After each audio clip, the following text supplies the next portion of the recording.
ഈ പ്രാവശ്യത്തെ സംസ്ഥാന സ്കൂൾ കലോത്സവം നടക്കുന്നത് ഞങ്ങളുടെ ജില്ലയായ തൃശ്ശൂരിലാണ്. ഞങ്ങളുടെ വീട്ടിൽ നിന്ന് 6 കിലോമീറ്റർ മാത്രമേ ഉള്ളൂ വേദികളിൽ എത്തിച്ചേരാൻ വേണ്ടിയിട്ട്. അങ്ങനെ ഞങ്ങളിൽ വന്നപ്പോൾ ഞങ്ങൾ ആദ്യം പോയത് വേദി 2ലേക്കാണ്. ഓരോ വേദികൾക്കും ഓരോ പേരുകളുണ്ട്. ഈ വേദിയുടെ പേര് പാരിജാതം.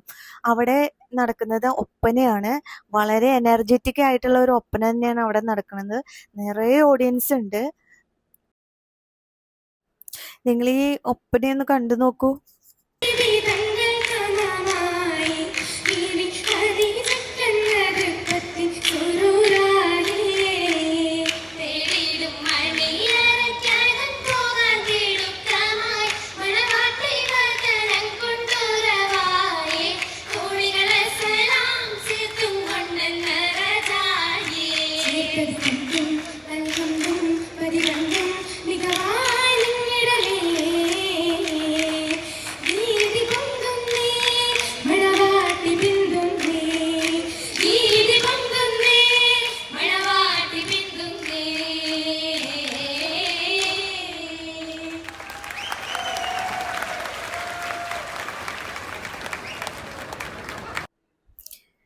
ഒപ്പനയ്ക്ക് ശേഷം ഞങ്ങൾ വേദി 3യിലേക്കാണ് പോയത്. വേദി 3യുടെ പേര് നീലക്കുറിഞ്ഞി എന്നാണ്. അവിടെ മലയപ്പുലയാട്ടം, അതാണ് ഈ കലാരൂപത്തിന്റെ പേര്. നിറയെ ഓഡിയൻസ് ഉണ്ട്.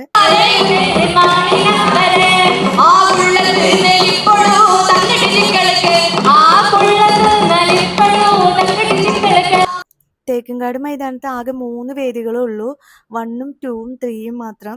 ബാക്കിയൊക്കെ അടുത്തുള്ള സ്കൂളുകളിലും സാഹിത്യ അക്കാദമികളിലും ടൗൺ ഹാളിലും ഒക്കെയാണ്. നമുക്ക് ഒരേ ടൈം എല്ലായിടത്തും കവർ ചെയ്യാൻ പറ്റില്ല. ബാക്കി നെക്സ്റ്റ് വീഡിയോ ആയിട്ട് ഞാൻ നെക്സ്റ്റ് ഡേ ഇടുന്നുണ്ട്. പിന്നെ ഞങ്ങൾ പോയത് കേരള സാഹിത്യ അക്കാദമിയിലാണ്. അവിടെ ആൺകുട്ടികളുടെ പൂരക്കളിയാണ് നടന്നുകൊണ്ടിരിക്കുന്നത്. നമ്മുടെ തേക്കിൻകാട് മൈതാനത്തിൻ്റെ അത്രയ്ക്ക് ഓഡിയൻസ് അവിടെ ഇല്ല. എന്നാലും കുഴപ്പമില്ല, ആൺകുട്ടികൾക്ക് നല്ല എനർജറ്റിക് ആയി തന്നെ കളിച്ചുകൊണ്ടിരിക്കുന്നുണ്ട്. ആൻഡ് കുറച്ച് നേരം ഞങ്ങൾ അതൊക്കെ കണ്ടതിന് ശേഷം ഞങ്ങൾ തിരിച്ചു വീട്ടിലേക്ക് വന്നു. നെക്സ്റ്റ് വീഡിയോയുമായി അടുത്ത ദിവസം കാണാം. അപ്പോൾ എല്ലാവർക്കും ഗുഡ് നൈറ്റ്.